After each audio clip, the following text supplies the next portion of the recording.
Umuwi ka na. Ipapahatid na lang kita sa isa sa mga tauhan ko, seryosong bigkas sa akin ni Andrew. Kaagad naman akong umiling. No. Wala akong balak na umuwi.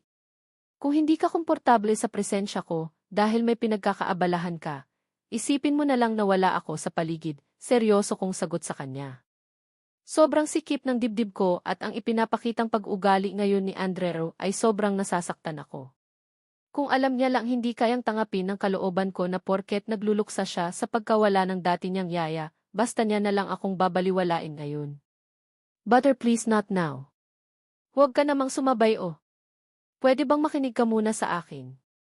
Umuwi ka na muna. Ipapahatid kita sa tao ko at hindi mo kailangan makapagsabayan ng puyatan para bantayan ako sa lahat ng kilos ko, muling bigkas ni Andrew. Hindi ko napigilan ang maikuyom ang kamao ko dahil sa sinabi niya. Gusto niya yatang ubusin ang pasensya ko eh. Gusto niya talaga siguro akong pikunin para lumabas ang aking sungay. Saka, bakit ba siya atat na umuwi ako? Para ba makapagbonding silang dalawa ng malanding si Lena? Nasira ko ba ang moment nila sa bigla kong pagdating kaya gusto niya akong pauwiin ng mansion? Wala sa sariling napatingin ako sa gawin ni Lena. Napansin kong nakatitig din siya sa gawin naming dalawa ni Andrew. Wari ba'y pinapakiramdaman niya ang nangyayari sa amin ni Andrew ngayon? No. Hindi ako uwi. Don't worry, kasama ko sa Manang Laura dito. Sasabay ako mamaya sa pag-uwi nila. Malamig kong sagot sa kanya at mabilis siyang tinalikuran. Ilang beses niya pa akong tinawag pero hindi ko na pinansin pa. Kahit hindi ako closed sa mayordomang si Manang Laura, naupo ako sa tabi niya. Mabuti na lang at bakante ang upuan na nasa tabi niya. Iyon nga lang hindi niya marahil napansin ang pag-upo ko sa tabi niya dahil abala siya sa pakikipag-usap sa isang babae. Pigil ko tuloy ang sarili ko ang maiyak. Sa kauna-unahang pagkakataon, naramdaman kong nag-iisa ako. Nandito ako sa lamay at pwede naman siguro akong umiyak, di ba? Pero bakit ako iiyak? Hindi naman ako closed sa namatay. Wala sa sariling napatingin akong muli kay Andrew. Napansin kong kausap niya na naman si Lena. Sa pagkakataon na ito, napansin kong umiiyak na si Lena, kaya hindi ko naiwasan na mapairap at kaagad na iniwas ang tingin sa kanila. Kung may sarili lang akong sasakyan, baka kanina pa ako nag-walk out eh. Parang gusto kong pumunta sa malayong lugar at mag-isip-isip. Nasasaktan ako sa mga nakikita ko paligid. Senyorita, gusto niyo po ba ng kape? Gusto mo ba ikuha kita? Bahagya pa akong napaiktad nang marinig ko na nagsalita si Nicole. Wala sa sariling napatitig ako sa kanya, kasabay ng pag-iling. Ayos lang ako. Huwag mo akong initindihin, malungkot kong sagot sa kanya. Hinayaan ko na lang din siyang maupo sa tabi ko. Huwag mo na lang pansinin iyang si Lena. Kiringking talaga iyang babaeng iyan. Mas hamak na maganda ka kumpara sa kanya, senyorita, bigkas ni Nicole sa akin. Malungkot akong napabuntong hininga. Iyan nga ang mahirap eh. Talo ang maganda ng malandi, mahina kong bigkas. Narinig ko naman ng mahinang pagtawa ni Nicole, kaya muli akong napatitig sa kanya. Ano ang nakakatawa? Nicole, alam mo bang lumaki ako na walang matawag na kaibigan?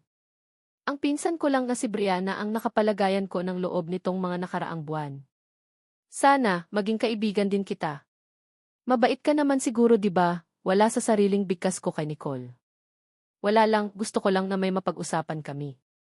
Sumasakit kasi ang kalooban na imbes na nasa tabi ko ngayon si Andrew, ibang babae ang gusto niyang samahan. Pareho silang nagluluksa kaya silang dalawa lang ang nagkakaintindihan ng mga sandaling ito.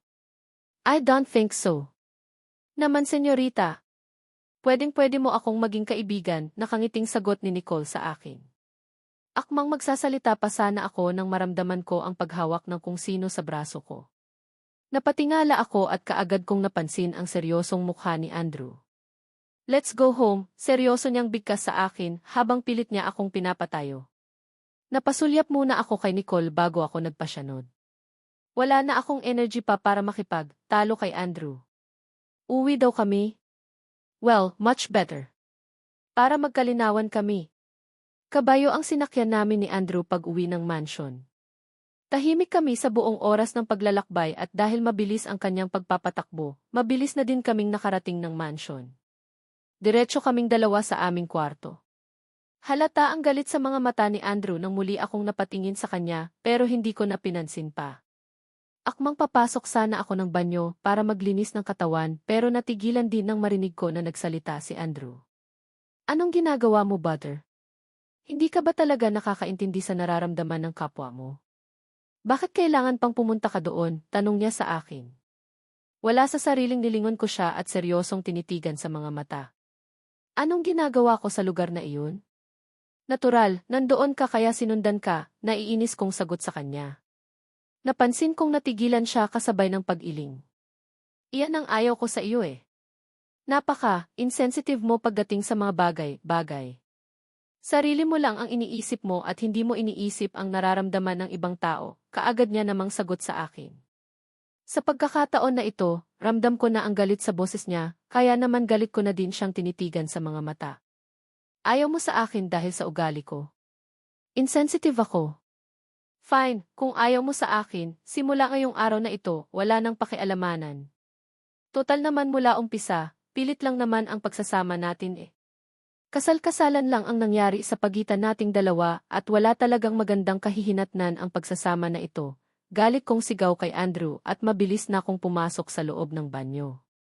Pagkapasok ko sa loob, pabalibag kong isinara ang pintuan kasabay ng pagpatak ng luha sa aking mga mata. First heartbreak. Unang pag-iyak dahil nasaktan sa pag-ibig. Iyon ang nararamdaman ko ngayon habang nandito ako sa loob ng banyo at tahimik na lumuluha. Lintik talaga eh. Hindi naman talaga ako pihikan pagdating sa lalaki. Kusa lang talaga akong umiiwas dahil ayaw kong masaktan. Hindi pa ako ready na umibig dahil gusto kong i-enjoy ang buhay ko bilang single woman at walang ibang iniisip kundi ang sarili ko lang. Nakaplano na ang lahat bago pa dumating si Andrew sa buhay ko. Balak ko nga sana na at the age of 30 saka ako papasok sa isang relasyon para pareho na kaming matured ng lalaki sa lahat ng bagay. Para wala nang puwang ang mga laro-laro at maiwasan ang heartbreaks kagaya ng nararamdaman ko ngayon. Pero heto ako ngayon. Nagtiwala bumuka ka at nagpauto at ang ending tahimik na lumuluha dito sa loob ng banyo. Sabing huwag muna eh. Sabing huwag munang pumasok sa lintik ng pag-ibig na iyan. Pero wala eh, nagbago ang disposisyon ko nang dumating sa buhay ko si Andrew. Nagising na lang ako isang umaga na mahal ko na pala siya at hindi ko kayang nakikitang nakikipag-usap siya sa iba. Ang unfair niya naman kasi. Namatay lang ang dati niyang yaya, bigla na lang nagbago ang pakikitungo niya sa akin. Bakit dahil ba sa Lena na iyon? Dahil ba gusto niyang aluhin si Lena, dahil alam niyang ang babaeng iyon ang labis na nasaktan dahil sa pagkawala ng tiyahin niya? Paano kung mag-take advantage ang Lena na iyon at bigla na lang siyang akitin? Alam kong may gusto ang Lena na iyon kay Andrew eh. Hindi ako ipinanganak kahapon para hindi ko maintindihan ang kung anong ikinikilos ng isang babae sa harapan ng lalaking may asawa na. Butter, open the door. Kanina ka pa dyan ah. Wala ka bang balak na lumabas? Wala sa sariling kaagad akong nagpunas ng luha sa aking mga mata nang marinig ko ang boses ni Andrew. Kumakatok siya sa pintuan ng banyo, kaya hindi ko mapigilan ang makaramdam ng lalong pagkainis. Butter, ano ba? Open this door kung hindi sisirain ko ito. Kung masama ang loob mo, pag-usapan natin. Huwag iyong nandyan ka sa loob ng banyo at wala kang balak na lumabas dyan. Narinig kong sigaw ni Andrew mula sa labas at sinabayan pa iyon ng pagkatok sa pintuan. Muli kong pinunasan ang luha sa aking mga mata. Naghilamos na din ako bago ako lumabas ng banyo. Seryoso ang aking mukha at diretso ang tingin. Anong nangyari? Mahigit 1 oras ka sa loob ng banyo. Ano ba talaga ang problema? Mahirap bang initindihin para sa iyo ang kalagayan ko ngayon? Bakit ka ba nagkakaganyan? Seryosong tanong niya sa akin. Matalim ko siyang tinitigan sa mga mata bago ako naglakad patungo sa sofa at naupo. Andrew, stop it. Ikaw na din ang nagsabi na dapat kong intindihin ang sitwasyon mo, di ba? Ano pa ba ang pinuputok ng butsi mo? May sinsabi ba ako? May narinig ka pa ba na kahit na anong salita mula sa akin? You can do whatever you want to do. Wala ka nang maririnig na kahit na anong salita mula sa akin at hindi na kita susundan, seryoso kong sagot sa kanya. Napansin kong natigilan siya sabay iling. So, galit ka nga? Masama ang loob mo dahil hindi ako umuwi dito sa mansion buong maghapon, seryoso niyang sagot sa akin. Ikaw ang may sabi niya. Hindi ako, malamig kong sagot sa kanya at walang ganang tumayo at naglakad patungo ng walk-in closet. Ngayon niya subukan kung gaano kasama ang ugali ko. Ngayon niya subukan kung gaano kapangit ang ugali ng isang Butter de la Fuente Sebastian. Dito na din ako sa loob ng walk-in closet nagpalit ng damit pantulog. Gusto ng Andrew na ito na huwag siyang pakialaman, pues ibibigay ko kung ano man ang gusto niya. Siguro nga hindi pa kami ready pareho sa ganitong klaseng sitwasyon. May mga bagay na ayaw niyang pakialaman ko, gayong simula noong dumating ako dito sa mansion, sa kanya lang din naman umiikot ang mundo ko. Sa muling paglabas ko ng walk-in closet wala ng Andrew akong naabutan. Isang malungkot na buntong hininga ang pinakawalan ko bago ako naglakad patungo sa kama at nahiga. Kahit na masama ang loob ko, hinintay ko pa rin naman ang muling pagbabalik ni Andrew pero wala na eh. Mukhaan bumalik ulit siya sa kung saan man siya nanggaling kanina. Sa isiping iyon hindi ko na napigilan pa muling pagpatak ng luha sa aking mga mata. Sa nangyayari sa pagitan naming dalawa ni Andrew ngayon, isa lang ang bigla kong na-realized hindi talaga pwede iaasa ang kaligayan ko sa ibang tao. Hindi pare-pareho ang kapalaran sa pag-aasawa may masaya at may malungkot. Hindi porket masaya ang buhay ni Brianna sa piling ni Jaylord, magiging masaya na din ako sa piling ni Andrew. Hindi ganoon iyon at kailangan kong tangapin ang katotohanan iyon bago pa ako umalugmo. Bago pa lang naman kami at maswerte pa rin ako dahil maaga pa lang nakikila ko na kung ano ba talaga ang ugali meron si Andrew. Hindi na ako aasa pa ng higit pa mula sa kanya dahil masasaktan lang pala ako kagaya ngayon. Walang Andrew ang bumalik buong gabi at hindi din ako nakatulog. Sa pagsikat ng araw sa silangan nagpasya na din akong bumangon at maligo. Pinilit kong takpan ng kahit ng gamit kong beauty products ang namamaga kong mga mata dulot ng pag-iyak at puyat. Nasa paligid lang ang pinsan kong si Brianna at ayaw ko din naman ipahalata kahit kanino ang problema naming dalawa ni Andrew. Jet, ang sabi mo, gusto mong bumili ng bagong kotse. Para saan? Napag-usapan niyo na bang dalawa ni Andrew ito? Gulat na tanong sa akin ng pinsan kong si Brianna. Pagkatapos namin kumain ng agahan talagang kumuha ako ng tiempo na makausap ko itong pinsan ko para sabihin kung ano ang gusto kong sabihin sa kanya. Simula ngayong araw, wala na akong balak na magpakaburo sa mansion na ito. Kahit na wala na ako sa Metro Manila, I will enjoy in my life katulad ng dati. Wala akong balak na magmukmok at umiyak dahil lang sa binaliwala ako ni Andrew. Yes, alam mo na, hindi ako sanay na walang kotse. Saka, this is real life, hindi na kailangan ipaalam pa kay Andrew ang tungkol sa kung anumang desisyon sa buhay na gusto kong gawin, nakangting sagot ko sa aking pinsan. Napansin kong natigilan ito. Seryoso akong tinitigan sa mga mata kasabay ng pag-iling. May problema ka ba? Namamaga ang mga mata mo eh.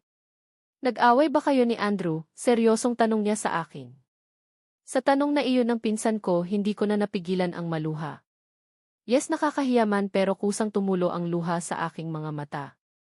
Napansin kong marahan na napabuntong, hininga ang pinsan ko kasabay ng muling pag-iling. Sinasabi ko na nga ba eh. May problema ka nga. Ano ba ang nangyayari dyan kay Andrew? Pangalawang araw na siyang hindi natin nakakasabay sa pagkain ng agahan ah. Pwede naman magluksa pero kailangan talaga huwag umuwi, naiinis na bigkas ni Brianna. Sa kauna-unahang pagkakataon, naramdaman ko na may kumampi din sa akin. Naramdaman ko na tama din pala ako. Na may basehan itong sama ng loob. Na nararamdaman ko ngayon. Kakausapin ko si Jaylord tungkol dito. Matutulungan ka noon na bumili ng kotse na gusto mo, nakangiting sagot ni Brianna sa akin. Kaagad ko namang pinunasan ang luha ko sa aking mga mata. Talaga? Thank you, Brianna. Kung kabisado ko lang ang lugar na ito, hindi na talaga ako mag-abala pang magtanong sa iyo. Thank you, pinsan. Nakangiti kong sagot sa kanya. Ganyan bumiti ka. Hindi ako sanay na nakikita kang umiiyak no. Ikaw na din ang nagsabi sa akin noon, wala sa lahi natin ang mahina, nakangiting wika niya sa akin. Hindi ko naman mapigilan ang matawa dahil sa sinabi niya. Nga pala, ako ang nagsasabi sa kanya dati na wala sa lahi namin ang mahina kaya bakit ako iyak ngayon? Bahala siya. Kung wala siyang time sa akin ngayon, mas lalong mawawalan din ako ng time sa kanya sa mga susunod na araw. Balak kong suyurin ang probensyang ito kapag may kotse na ako. Pagkatapos naming mag-usap ni Brianna, tinawagan ko din ang kakambal kong si Kobe tungkol sa desisyon kong pagbili ng bagong kotse. Noong una nagtataka siya kung bakit kailangan ko pang bumili ng bagong sasakyan, gayong napansin niya daw kahapon na marami naman daw kotse sa garahe ng mansion. Sinabi ko na lang na mas magandang may sarili akong gamit kaya ang ending sinabi niya sa akin na magta-transfer daw siya ng pera na pambili ng kotse ko para mapili ko daw ang design na gusto ko. Sobrang tuwa ko. Sabi ko na nga ba mabait itong kakambal ko at sinusuportahan niya ako sa lahat ng gusto ko. Wala naman akong balak na bumili ng mamahaling sasakyan dahil alam ko sa sarili ko na hindi naman din ako magtatagal sa probensyang ito. Lalo na ngayong nagkakalabuan na kaming dalawa ni Andrew. Pagkatapos naming mag-usap ni Kobe, mabilis na akong bumalik ng kwarto para maligo. Malapit na ang lunchtime pero walang Andrew ang umuwi. Gustuhin ko mang huwag malungkot pero hindi talaga kaya Sumasakit talaga ang kalooban ko sa tuwing isipin na wala talaga akong halaga sa kanya. Mabilis ang ligo lang naman ang ginawa ko. Saktong pagkalabas ko ng banyo, narinig ko naman na may kumakatok sa pintuan ng kwarto. Dahil nakasuot naman ako ng roba, mabilis akong naglakad patungo doon para buksan ang pintuan. Perfect! Nakaligo ka na pala usap ko na si Jaylord regarding sa balak mong pagbili ng sasakyan at saktong palabas kami. Sumama ka na sa amin para idaan ka na lang namin sa isa sa 2 car showroom dito sa probensya. Talaga? Naku, thank you pinsan. Ang galing mo talaga. Ang bilis kong naramdaman ang result ng pakiusap ko sa iyo kanina, nakangiti kong sagot kay Brianna. Malakas naman itong natawa. Sira. Sige na, magbihis ka na. Magpapalit na din ako ng damit para makaalis na tayo. Sa labas na lang tayo kakain ng lunch, nakangiti niyang sagot sa akin. Tumango naman ako at pagkasara ko sa pintuan ng kwarto, mabilis na akong pumasok sa loob ng walk-in closet para maghanap ng damit na isusuot ko. Pinili ko ang damit kung saan ako komportable. Isang fitted maong jeans at fitted shirt. Pinarisan ko iyon ng isang rubber shoes. Simple lang ang pananamit kong ito ngayon pero alam ko sa sarili ko na maganda ako. Lalong lumabas ang ganda ng hubog ng katawan ko dahil sa suot ko ngayon. Puro ba naman hapit sa katawan ko ang suot ko ngayon Naglagay na din ako ng make-up sa aking mukha. Nagsuot na din ako ng jewelry. Kung ano ang ayos ko palagi noong nasa Manila pa ako, gusto kong ibalik ngayong nasa probensya na ako.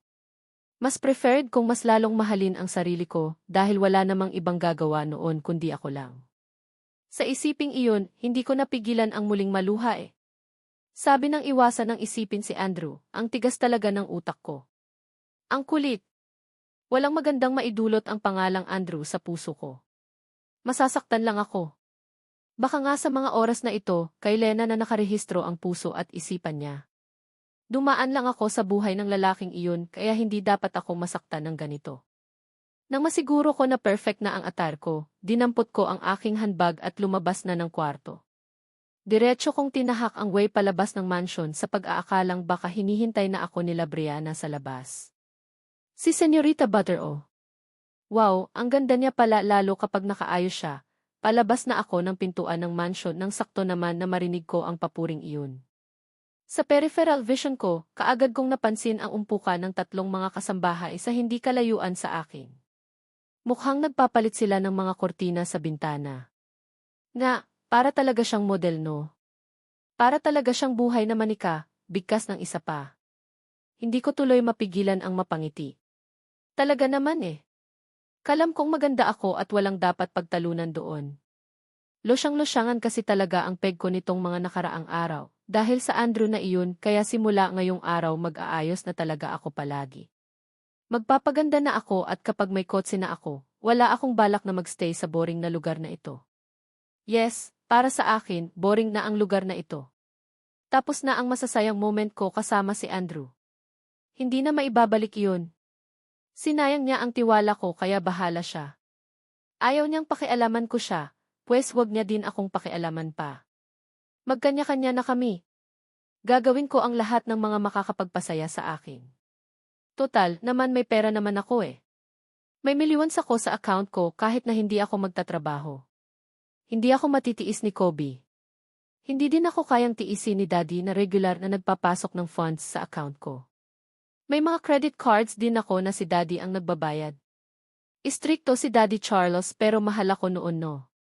Kahit papaano masaya akong lumabas ng mansion.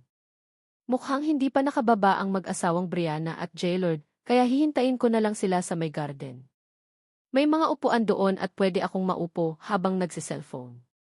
Akmang maglalakad na sana ako, patungong garden nang mapansin ko ang paghinto ng isang kabayo sa tapat ng gate. Mula doon, kita kong bumaba si Andrew mula sa kabayo. Himala mabuti at naisip pang umuwi ng gagong iyon, hindi ko maiwasang sambit at ipinagpatuloy ko na ang paglalakad patungo sa may garden. Naupo ako sa isa sa mga upuan at inilabas ang aking cellphone. Wala akong balak na pansinin ang Andrew na iyan. Manigas siya hangat gusto niya. Pagkaupo ko, kaagad kong idinyal ang number ng kakambal kong si Kobe. Since siya ang magbibigay sa akin ng funds pambili ng kotse, magpapaalam ako sa kanya na ngayon na ako bibili. Maganda na iyong alam niya para isipin ng kapatid ko na mabait ako. Hihi! Yes, anong balita? Nandito ako sa meeting at hindi kita makakausap ng matagal. Kaagad na bigkas ni Kobe pagkasagot niya ng tawag ko. Hindi ko naman maiwasan na mapaismid, lalo na nang dumako ang mga mata ko sa naglalakad na si Andrew palapit sa akin. Sasamahan ako nila Jaylord at Brianna ngayon papuntang sa car showroom. Gusto ko lang mag-report sa iyo since ikaw naman ang magbabayad, direct ang sagot ko sa kakambal ko. Narinig ko pa ang mahina nitong pagpalatak. Fine, piliin mo kung ano ang gusto mo. Nag-transfer na ako ng pera sa account mo at bahala ka na. Mag-ingat ka dyan, kaagad niya namang sagot. Lalong lumapad ang ngiti sa labi ko dahil sa sinabi niya. Well, thank you bro. Ang bait mo talaga, nakangiti kong bigkas na hindi naman nakaligtas sa paningin ni Andrew na tuluyan nang nakalapit sa akin. Kaagad akong nag-iwas ng tingin nang mapansin ko na salubong na ang kilay nito. Sininyasan pa ako kung sino ang kausap ko pero hindi ko pinasin. Okay. I love you sissy, bigkas ng kakambal ko na nagpakilig sa akin. Imagine, first time siyang nag-I love you sa akin. Sabi ko na nga ba mas lalong nagiging sweet itong kakambal ko kapag bihira lang kaming nagkikita. I love you too. Thank you and thank you, bigkas at kaagad nang pinatay ang tawag. Sino ang kausap mo? Bakit may I love you pa kayong nalalaman? Akmang ibabalik ko na sana ang cellphone ko sa aking bag nang marinig ko ang seryosong boses ni Andrew. Nang tingnan ko siya napansin kong salubong na ang kanyang kilay kaya kaagad ko din siyang pinagtaasan ng kilay.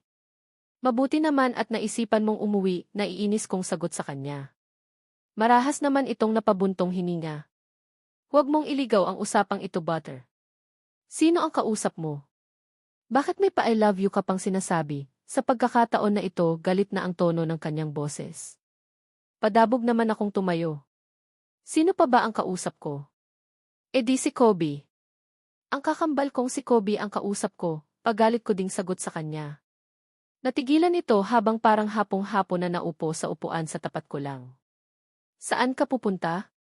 Bakit nakapustura ka?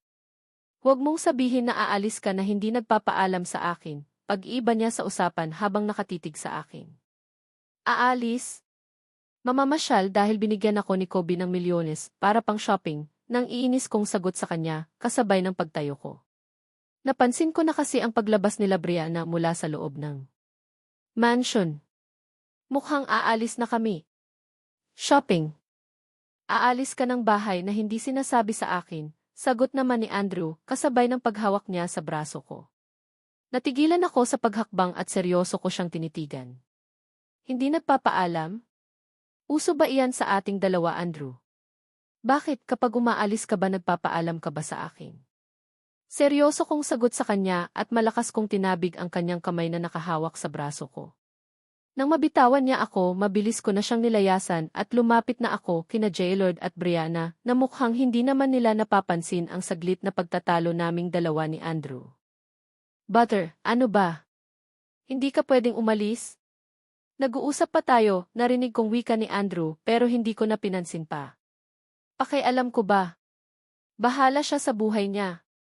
Ready? Hindi mo ba talaga siya kakausapin? Pagkalapit ko kay Brianna, ito kaagad ang tanong niya sa akin. Mabilis naman akong umiling. Hindi niya ako mapipigilan sa gusto kong gawin, sagot ko naman sa pinsan ko. Natawa ito at sabay-sabay na kaming naglakad patungo sa nakaparadang kotse. Napansin ko pa ang akmang paghabol ni Andrew pero tumigil din. Halata naman talaga na wala siyang magagawa dahil sa hitsura niya ngayon, kailangan niya din talaga matulog. Nagmumukha na din kasi siyang adik dahil sa kakapuyat niya. Matiwasay naman kaming nakaalis ng mansion at dumaan muna kami sa isang restaurant para kumain ng lunch. Pagkatapos noon, dinaan lang ako nila Jaylord sa isang car showroom at umalis din kaagad sila. Hindi daw nila ako masasamahan sa buong proseso ng pagpili ng sasakyan dahil may importante daw silang kakausapin na tao regarding sa pamimigay nila ng mga groceries pagdating sa kapistahan dito sa probensya. Ayos lang naman sa akin dahil hindi ko din naman kailangan ang advice nila. Alam ko na ang kung ano ang gusto kong sasakyan. Dahil sa hasyenda ako nakatira, mas type ko ang sasakyan na may mataas na gulong. Para pwedeng isabak sa mga lubak ng kalsada. Isang 4x4 pickup Ranger Raptor ang napili ko na bilihin. Doon kasi talaga unang natuon ang atensyon ko pagkapasok pa lang sa naturang establishments. Astig titigan at kaya kong i-drive iyon kahit saan. May on-hand na ba kayo sa sasakayan na iyan? Kung babayaran ko ngayon, makukuha ko na ba kaagad, tanong ko. Sa sales personnel na nag-a-assist sa akin. Nagpaalam lang ito saglit sa akin dahil double check lang daw muna niya, kaya naiwan naman akong patuloy na sinisipat ng tingin ang naturang sasakyan. Hindi ganoon kamahal ang sasakyan na ito kaya marami pang sosobra sa pera na bigay sa akin ni Kobe. Marami pang matitira sa account ko kaya pwede ko talagang gawin lahat ng gusto ko na hindi mababawasan ang iba ko pang kaperahan na nasa personal account ko lang. Kung meron silang stock sa kotse na ito, hindi ako mangingimi na bilihin kaagad at gamitin. Susubok din kaagad ako sa malayang pagdadrive sa paligid ng probensyang ito. Bahala na kung saan man makarating pero gusto kong maramdaman ulit ang pagiging malaya ko. Yes ma'am. Good news po. Meron po kaming stocks na nasabing sasakyan, nakangiting imporma sa akin ng sales personnel. Nice kukunin ko, taas noo kong. Sagot. Kaagad naman itong napangiti at niyaya na ako sa isang table para umpisahan na ang susunod na transaction. Since pwede naman ang bank transfer payment, iyon na lang ang ginawa ko. Pinirmahan ko na din ang dapat pirmahan ka mga legalities. Walang hasle-hasle at wala pang 2 oras nakuha ko na ang bagong sasakyan na gusto ko. Sobrang saya ko habang nasa harap na ako ng manibela ng nasabing sasakyan. Sa wakas, I am free na. I can do whatever want at walang makakapigil sa akin. Thank you ma'am at take care po, nakangiting wika pa ng sales personnel na nag-assist sa akin bago ko pinatakbo ang aking bagong sasakyan. Smooth ang takbo at halatang bago. Lalaspagin ko siguro muna ang sasakyan na ito bago ako babalik ng Manila. Ngayon ko lang din lubos na naramdamdan na sobrang na-miss ko pala ang mag-drive. Dahil doon, ilang saglit lang, laman na ako ng kalsada habang hindi ko alam kung saan ako patutungo. Basta gusto ko lang mag-drive ng mag-drive. Nang may nadaanan akong gasoline station, nagpagas din kaagad ako. Full tank na dahil hindi ko alam kung saan ako makakarating ngayong araw. Excited ako at kapag ganito ang nararamdaman ko, wala na akong pakialam pa sa paligid ko. Halos 2 oras din akong nag-drive bago ko napansin ang isang karatula kung saan itinituro ang pangalan ng resort. Sinundan ko iyon at ilang saglit lang kaagad na bumungad sa akin ang isang puting buhanginan.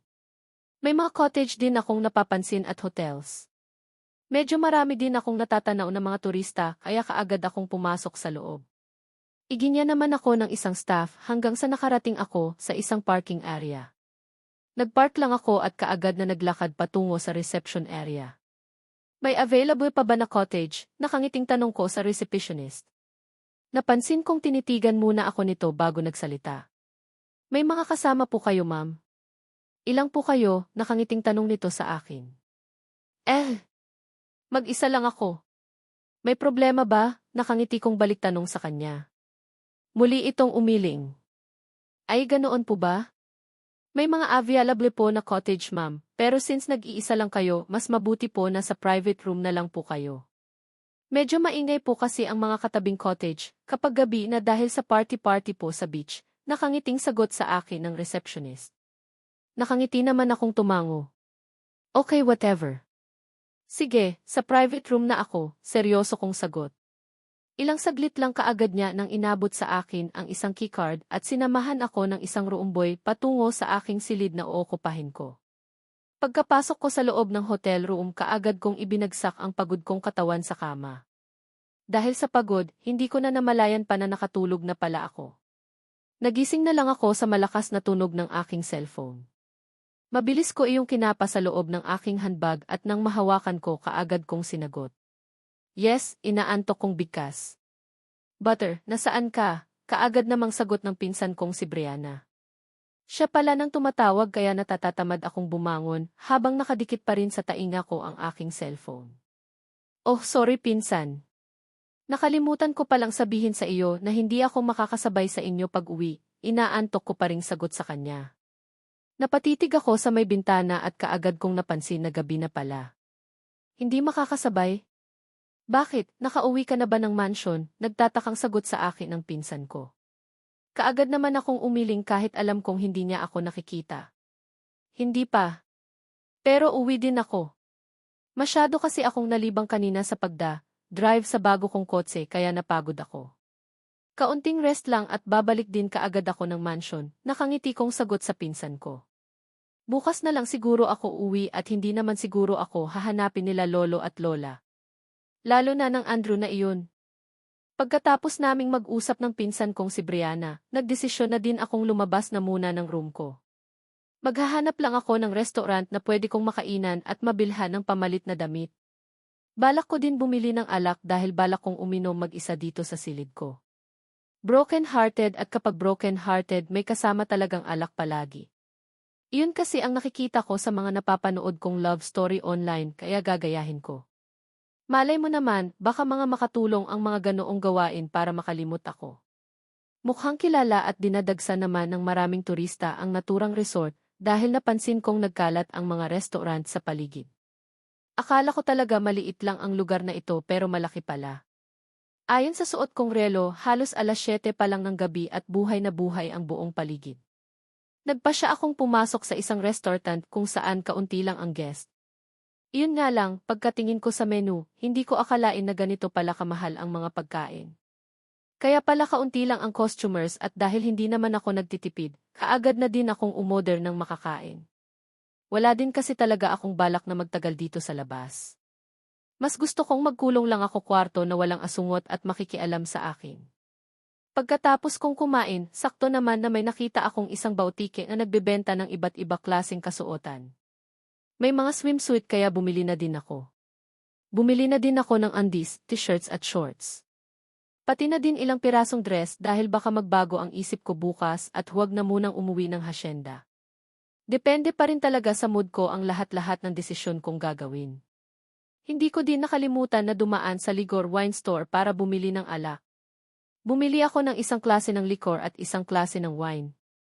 Pati na din fried chicken at ilang pirasong chichirya. May pulutan ako.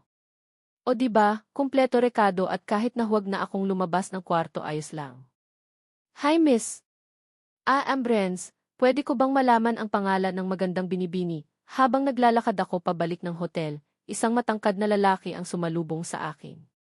Kung hindi ako nagkakamali, kakaahon niya lang sa pool or dagat dahil basa pa ang kanyang katawan at tanging swimming trunks lang ang suot niya. May nakasampay na tuwalya sa kanyang balikat. I am sorry mister. I am in hurry and isa don't have time to talk to new acquaintances. Diretsahan kong sagot sa isang estranghero na nasa harapan ko. In fairness ang ganda ng katawan ng lalaking ito pero dahil wala akong ibang gustong gawin sa resort na ito, kundi ang mapag-isa at magmumuni-muni, ekis sa akin ang makihalubilo sa opposite sex ko. Excuse me, muli kong bigkas sa lalaking hindi inaalis ang pagkakatitig sa aking mukha. Hindi na din siya nakaimik pa kaya naisip ko na lang na baka na. Insulto siya sa sinabi ko. Hindi ko na din hinihintay pa na sumagot siya at mabilis ko na siyang tinalikuran. Kaagad na din naman akong nakarating sa hotel room ko. Pagkapasok ko sa loob ng kwarto, tunog ng cellphone ang kaagad na sumalubong sa akin. Nakalimutan ko pala itong bitbitin kanina at saktong pagdampot ko sa aking cellphone na nasa ibabaw ng kama, sakto naman na natapos ang pagtunog nito. Hindi ko mapigilang mapakagat sa aking labi nang mapansin ko na halos 30 missed calls ang nakarehistro sa aking phone. Number ng pinsan kong si Brianna at may isa pang unregistered number. Nagkibit balikat lang ako at akmang ilalabas ko na sana lahat ng mga pinamili ko mula sa plastic bag nang muling tumunog ang aking cellphone. Sa pag-aakala ko na si Brianna lang ang tumatawag, wala sa sariling dinampot ko iyon at sinagot. Hello, sabi ko uwi ako kapag nakapagpahinga ako. Kaagad kong bigkas at wala sa sariling patihaya na nahiga sa kama. Where are you? Bakit hindi ka umuwi? Bakit hindi mo sinasagot ang tawag ko? Alam mo bang kanina pa ako tumatawag sa iyo? Hindi ko magilang mapakagat ng labi ko nang marinig ko ang seryosong boses ni Andrew. Wala sa sariling inilayo ko ang cellphone sa aking tainga para tingnan ang monitor ng cellphone ko at confirm na ibang number ang kausap ko. Maaring ito ang number na ginagamit ni Andrew.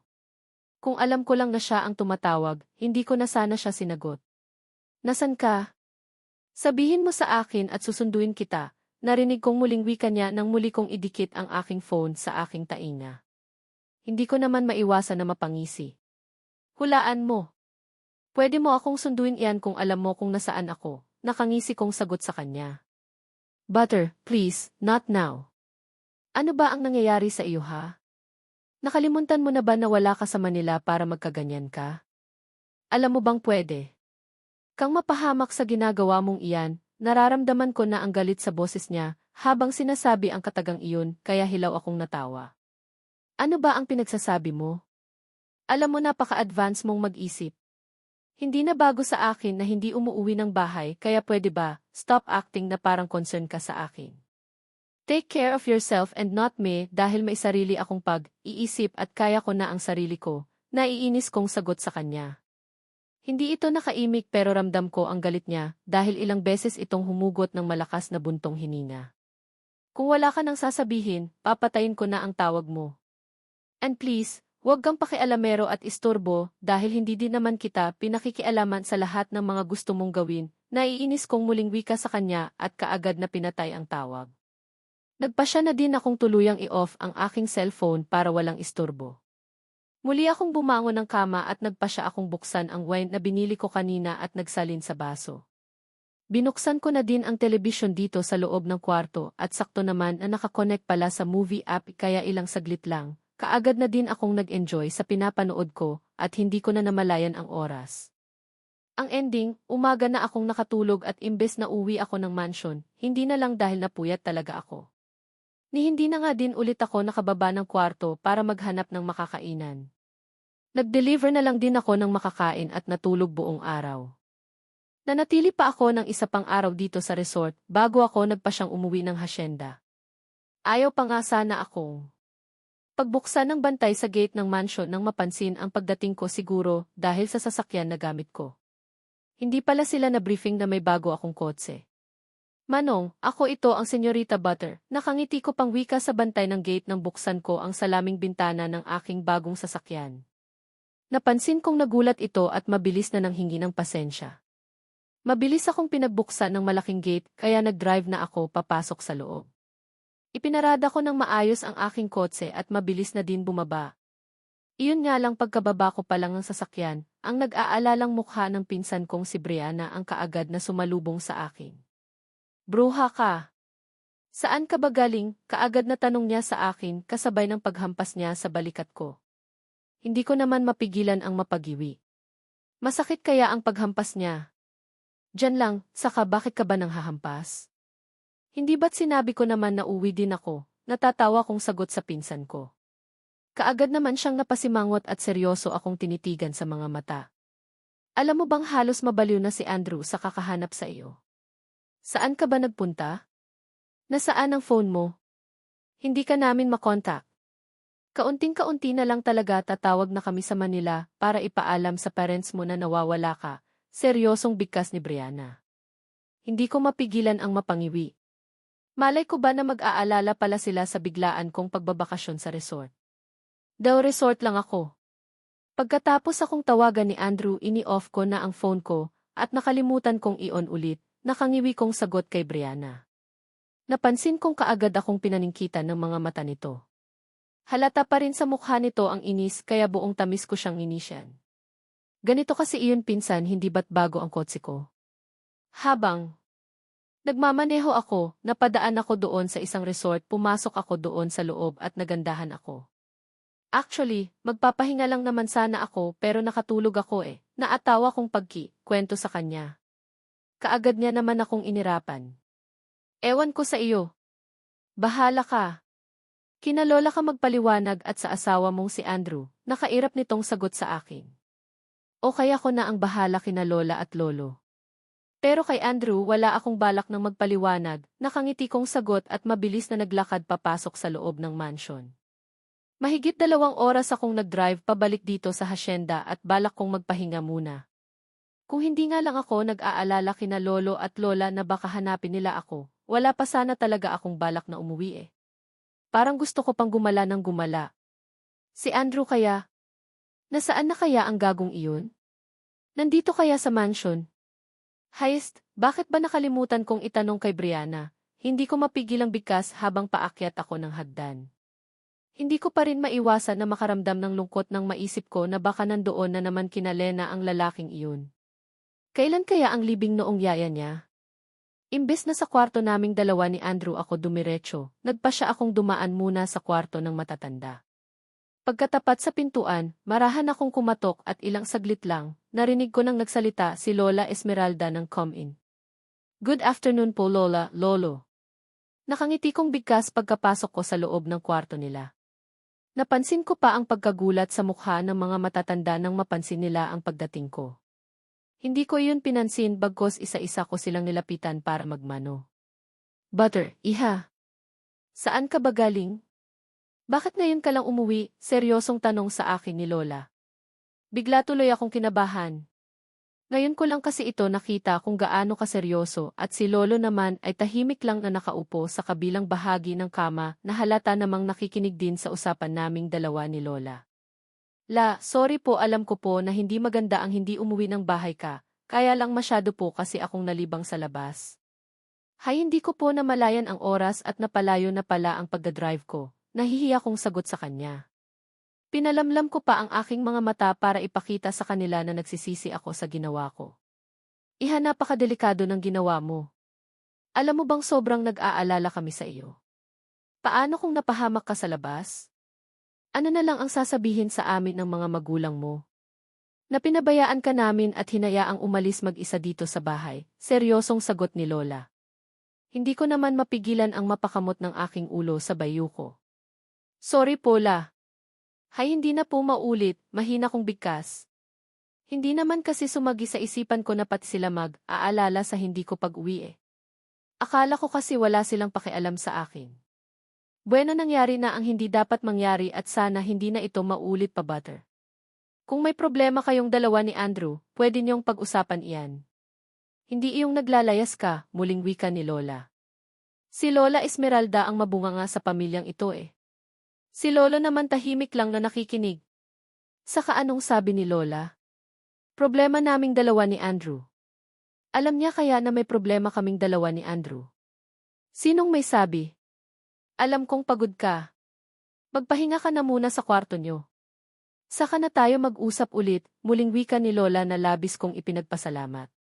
Mabuti naman at siya na mismo ang tumapos sa pag-uusap na ito.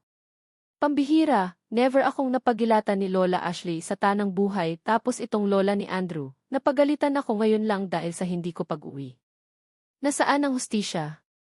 Luluglugo akong mabilis na lumabas ng kwarto nila Lola Esmeralda.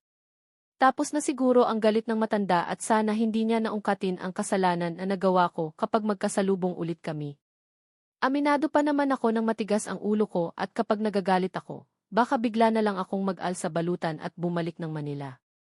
Tahimik akong naglakad patungo sa kwarto naming dalawa ni Andrew pagkatapat ko sa pintuan kaagad kong binuksan iyon at nagulat pa ako nang maabutan ko si Andrew na tahimik na nakaupo sa gilid ng kama at matalim ang mga matang kaagad na tumitig sa akin. Mabuti naman at naisipan mong umuwi. Saan ka galing? Bakit ngayon ka lang, salubong na bulyaw niya sa akin. Tingnan mo nga ang taong ito. Imbes na kumustahin ako, parang bulyaw kaagad ang gusto niyang pa-welcome sa akin Gusto niya talaga siguro na magkagulo kaming dalawa. Ayaw ko sanang pansinin si Andrew pero nang mapansin ko na tumayo ito at naglakad palapit sa akin mabilis akong napaatras. Masama ko siyang tinitigan bago ako nagsalita. Sa labas, nag-unwind at namasyal, naiinis ang boses na sagot ko sa kanya. Natigil naman ito sa paghakbang at marahas na napabuntong hininga. Nag-unwind? Ng 2 days? Ni hindi mo man lang naisip ang mga taong naiwan dito sa bahay na nag-aalala sa iyo. Ni hindi mo man lang naisip na halos mabaliw ako sa kakahanap kung saan ka nagpunta, naiinis na sagot niya sa akin. Hindi naman ako makapaniwalang napatitig sa kanya. Talaga lang ha? Nag-aalala sa akin. Hindi nga. Sa sobrang pagiging abala niya nitong mga nakaraang araw talaga bang naisip niya pa ako? Okay, fine. Don't worry, sa susunod magpapaalam na ako sa iyo. Pilit ang ngiting sagot ko sa kanya. Napansin kong kaagad ako nitong pinaningkitan ng mga mata habang hindi inaalis ang pagkakatitig sa aking mukha. Wala nang susunod dahil hindi na ako papayag. Naging busy lang ako nitong mga nakarang araw at kung saan-saan ka na nakarating, naiinis niyang sagot. Kaagad ko naman siyang pinagtaasan ng kilay. Anong walang susunod? Ngayon mo pa ba ako pipigilan ngayong may bago na akong kotse? Mayabang na sagot sa kanya. Napansin ko ang pagkagulat sa mukha niya. Anong sabi mo? Bumili ka ng bagong kotse, naiinis na tanong niya sa akin. Parang walang narinig na tumayo ako at naglakad patungo sa walk-in closet. Andrew, stop acting na parang isa kang ulirang asawa. Wala kang narinig sa akin na kahit na anong salita noong ikaw ang umaalis ng bahay habang tulog ako. Hindi kita pakialaman kaya huwag mo din akong pakialaman sa mga gusto kong gawin sa buhay ko, naiinis kong sagot sa kanya. Anong sabi mo?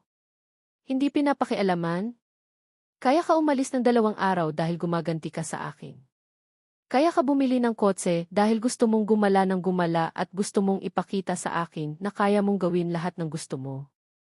Mahirap pa talagang maintindihan na kaya ako naging abala nitong mga nakaraang araw dahil sa pagkamatay ni Yaya Lourdes. Napamahal na sa akin ang matandang iyon kaya sinusulit ko ang mga araw na makasama siya, mahaba niyang paliwanag sa akin. Hindi ko naman mapigilan ang mapaismid. Sabi mo nga at don't worry, hindi ako ganoon katanga para hindi maintindihan ang bagay na iyan.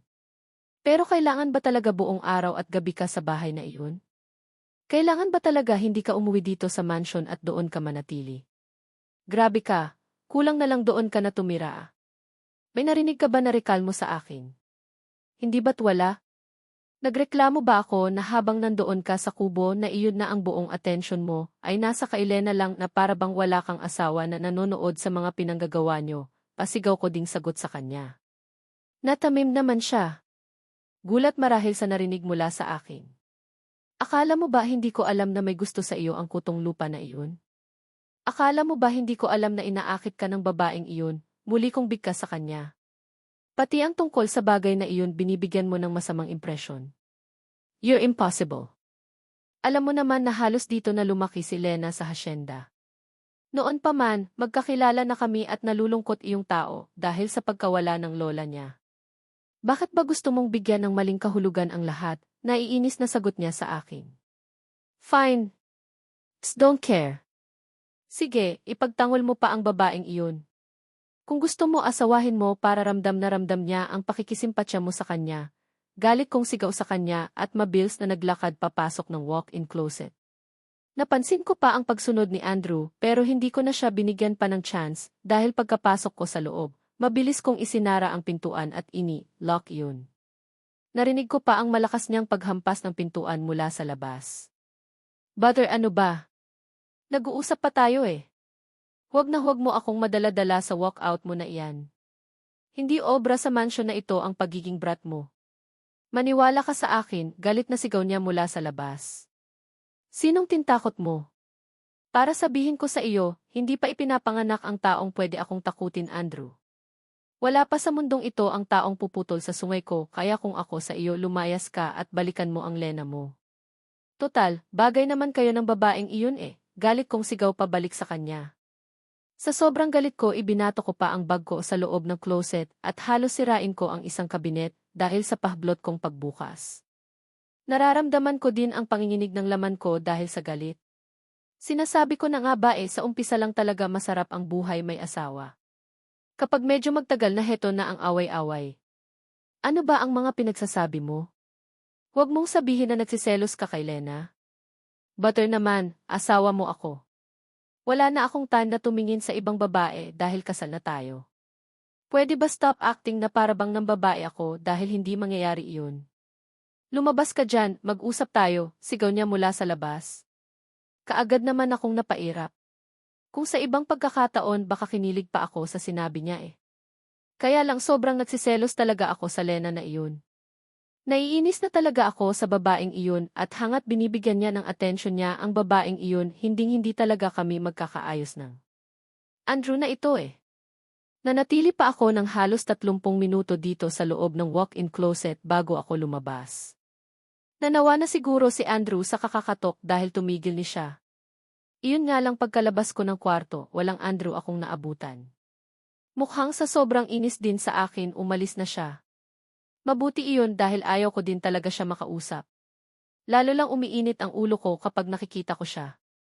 Dahil sa hindi ko maintindihang pagkainis, padabog akong naglakad patungo sa banyo. Kahit na nakapagpalit na ako ng damit, balak kong maligo na lang muna. Pagod ako at wala akong ibang gustong gawin ngayon kundi ang matulog lang. Hindi naman sana ako nalasing pero para bang nanghihina ang katawan ko. Mabilis ang ligo lang naman ang ginawa ko. Pagkatapos kong maligo nagpalit na din ako ng damit pantulog. Pinatuyo ko ang aking buhok at pagkatapos noon mabilis na akong nahiga ng kama. Mabuti pang matulog dahil feeling ko habang tumatagal, napapraning ako eh. Hindi pa rin bumabalik si Andrew kaya kahit masama na naman ang loob ko, pilit ko na lang na binabaliwala. Ayaw ko nang mag-isip ng kung ano-ano. Bahala na siya. Baka bumalik na naman siya kina Lena. Mamaya tatanungin ko si Manang Laura kung kailan ba ang libing ni Yaya Lourdes. Hindi ko na namalayan pa kung ilang oras na akong nakatulog pero nagising na lang ako sa isang mainit na halik sa buo kong mukha. Sa pagmulat ng aking mga mata ang nakatunghay na mukha ni Andrew ang kaagad na sumalubong sa akin. Ano ang ginagawa mo? Bakit nandito kan sa kwarto? Naiinis kong tanong sa kanya, kasabay ng pagtakip ko sa aking ilong. Hindi ko maintindihan pero feeling ko kasi bumabaliktad ang sikmura ko. Nasusuka ako na ewan. Anong ginagawa ko? Come on butter, mag-asawa tayo, natural nandito ako sa kwarto. Ano ba ang nangyayari sa iyo? Kung makapag-react ka dyan akala mo naman ang baho ko. Ang arte mo talaga, nakangisi niyang sagot sa akin, at akmang ilalapit niya muli ang mukha niya sa mukha ko nang mabilis ko siyang itinulak. Ang ending nahulog siya mula sa kama. Hindi niya marahil inaasahan ang ginawa kong pagtulak sa kanya. Napalakas din kasi dahil feeling ko talaga nasusuka ako, at hindi ko alam kung anong pabango ang gamit ng taong ito at kung bakit ang baho niya. Hindi ko na binigyang pansin pa iyon bagkus mabilis na akong bumangon ng kama at halos takbuhin ko na ang banyo marating ko lang kaagad. Ayaw kong magkalat ng suka dito sa loob ng kwarto namin. Carpeted pa naman ang buong silid at talagang babaho kami kapag gawin ko iyon. Narinig ko pa nga ang nagrereklamong boses ni Andrew pero natigil din nang mapansin niya ang kalagayan ko. Pagkapasok ko sa loob ng banyo diretso ako sa toilet bowl. Halos isubsob ko na ang ulo ko sa loob ng bowl dahil sa walang humpay na pagsusuka. Pambihira! May nakain ba akong hindi maganda? Lasing pa rin ba ako doon sa red wine na ininom ko noong nakaraang gabi? Heist, hindi talaga siguro magandang idea na gumagala sa mga lugar na wala akong kasama eh. Paano kung nilason ako? Are you okay? May masakit ba sa iyo? Narinig kong sambit ni Andrew sa akin. Hindi ko na nga namalayan pa ang paglapit niya sa akin at nararamdaman ko din ang paghaplos niya sa likuran ko. Hindi eh. Hindi ako okay. Andrew, nahihilo ako, mahinang bigkas ko sa kanya. Pinilit kong pakalmahin ang sarili ko. Nakakaramdam ako ng panlalamig at feeling ko umiikot ang buong paligid. Baka naman nalipasan ka ng gutom? Ano ba talaga ang mga pinanggagawa mo habang wala ka dito sa mansion? Tingnan mo tuloy ang nangyari sa iyo, sagot niya sa akin. Ramdam ko ang inis sa boses niya kaya naiinis akong tumayo mula sa pagkakaluhod dito sa harapan ng toilet bowl pero natigil din dahil pakiramdam ko biglang umikot ang buong paligid. Feeling ko lumilindol kaya wala sa sariling napakapit ako kay Andrew. Buti na lang at nakaalalay din siya sa akin kung hindi baka bumagsak na ako sa tiles ng banyo eh. Hinayaan kong nakaalalay sa akin si Andrew habang naglalakad ako patungo sa sink. Siya na din ang nabukas ng faucet kaya kaagad na din akong nagmumog. Ayos ka na ba? Tatawagan ko mamaya ang family doctor para matingnan ka. Baka mamaya may naglason sa iyo sa labas eh. Kailan ka pa nakakaramdam ng ganito? Muling tanong sa akin ni Andrew. Sa pagkakataon na ito, ramdam ko na ang sobrang pag-aalala niya sa akin. Halos nakayakap na din siya mula sa likuran ko. Hindi ko alam. Ngayon lang. Saka sino naman ang maglalason sa akin? Hindi naman ako kumain sa tabi-tabi ah. Sa sobrang mahal ng restaurant na kinainan ko alangan namang bigyan nila ako ng sirang food, nakaingos kong sagot sa kanya. Kung hindi niya sana ako ginalit nitong mga nakaraang araw, hindi sana mangyayari sa akin ito eh. Hindi sana ako aalis ng bahay at hindi siguro ako nagkakaganito ngayon. Heist, parang gusto ko na tuloy bumalik ng Manila. Parang ayaw ko na dito sa hacienda. Wala din naman siyang time sa akin eh. Okay. Much better nga siguro na matingnan ka talaga ng doktor para sigurado tayo. Narinig kong sagot niya sa akin kasabay ng pagdampi ng facial tissue sa noo ko. Tagaktak din kasi ang pawis ko sa bahaging iyon, kaya hinayaan ko na lang siya na punasan niya ako. Wala akong balak ng maghilamos dahil feeling ko lalagnatin ako eh. Baka sa sobrang pagod kaya ako nagkakaganito. Nang masiguro ko na maayos na ang pakiramdam ko nagpa siya na akong lumabas ng banyo. Halos buhatin na ako ni Andrew dahil feeling ko pati tuhod ko biglang nawala ng lakas. Nakaalalay na din siya sa akin hanggang sa makahiga ako ng kama. Anong gusto mo? Gusto mo bang ikukuha kita ng makakain mo? Malambing niyang tanong sa akin habang hinahaplos niya ang buhok ko. Kaagad naman akong umiling kasabay ng pagpikit ng aking mamata. Nope. Wala akong gana eh, bigkas ko sa kanya. Narinig ko naman ang marahan niyang pagbuntong hininga bago ko naramdaman ang paghiga niya sa tabi ko at mahigpit niyang pagyakap sa akin. Sa paghiga at pagyakap sa akin ni Andrew bigla akong nakaramdam ng hindi maipaliwanag na inis. Ewan ko ba wala naman siyang ginagawang masama at ramdam ko din naman ang pag-aalala niya sa akin pero naiinis talaga ako. Dagdagan pa na hindi ko talaga type ang naaamoy ko sa kanya. Hindi naman siya amoy pawis pero mabaho talaga siya eh. Hindi ko magets kung ano ang amoy pero hindi ko gusto kaya naman imbes na manatili ako sa tabi niya at ipikit ang mga mata ko para makapagpahinga, napabangon ako nang wala sa oras kaya naman nagulat siya sa akin. Bakit? Nasusuka ka na naman, nag-aalala niyang tanong sa akin. Yamot akong napabuntong hininga at naiinis siyang tinitigan. Saan ka ba galing? Bakit ang baho mo? Maligo ka nga muna Andrew, naiinis kong sagot sa kanya. Napansin ko ang pagkagulat sa mukha nito at pasimple niya pang inamoy ang sarili niya bago niya ako seryosong tinitigan sa mga mata. Anong amoy? Alam mo kung ayaw mo akong makatabi sabihin mo lang. Aalis ako, naiinis niyang sagot sa akin. Kaagad ko naman siyang inirapan sabay halukit-kit. Aalis? Saan ka pupunta? Sa pangit na taga-bukid na si Lena? Pupunta ka doon? Gusto mo ba talagang ubusin ang pasensya ko at sugurin ang babaeng iyon at ingungod sa putikan, nandidilat ang mga matang sigaw ko sa kanya. Lalo ko namang nakitaan si Andrew ng pagkagulat dahil sa inasal ko. Tulala siyang napatitig sa akin. Ayos ka lang ba, Butter? Bakit ang tapang mo? Bakit ang bilis mo magalit? Kailangan ko na bang tumawag ng albularyo para ipatawas ka? Sagot niya sa akin. Kaagad namang nagsalubong ang kilay ko dahil sa sinabi niya. Hindi ko gets kung ano ang ibig niyang sabihin at ang salitang albularyo na tinutukoy niya. Ewan ko sa iyo. Sino ba namang asawa ang matutuwa na nakikitang nakikipaglandian ang asawa niya sa isang lamay aber? Andrew, umayos ka ha? Huwag na huwag mong ubusin ang pasensya ko kung hindi isusumbong na talaga kita kay Lolo Ryder. Makikita mo. Galit kong muling wika sa kanya.